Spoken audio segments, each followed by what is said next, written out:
બાપુ સમજવા જેવા શબ્દો છે.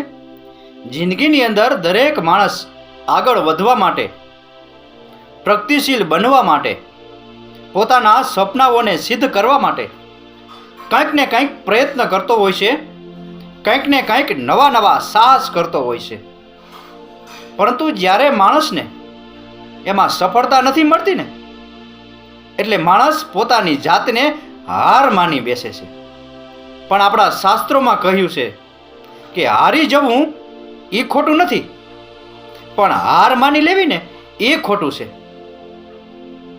કારણ કે દરેક વાક્યના અંતે પૂર્ણ વિરામ આવતું હોય છે, પણ પૂર્ણ વિરામ એ અંત નથી, પણ એક નવા વાક્યની શરૂઆત છે. આપણી ગુજરાતી ભાષામાં એક કહેવત છે કે સિદ્ધિ તેને જય વડે જે પરસેવે નાય. અને સ્વામી વિવેકાનંદે પણ કહ્યું છે કે ઉઠો, જાગો અને ધ્યેય પ્રાપ્તિ સુધી મંડ્યા રહો.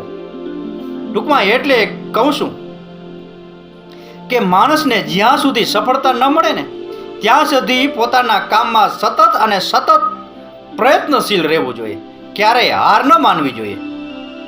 જે માણસ હાર માની લે છે ને એ ક્યારેય આગળ પ્રગતિ નથી કરતો. એટલે પોતાના કામમાં જ્યાં સુધી સફળતા ન મળે ત્યાં સુધી હંમેશા પ્રગતિશીલ રહો, પ્રયત્ન કરતા રહો. એક દિવસ સફળતા ચોક્કસ મળશે. રાકેશ ગિરીના આ શબ્દો સમજાઈને વંદન. આપનો દિવસ શુભ રહે. મહાદેવ હર.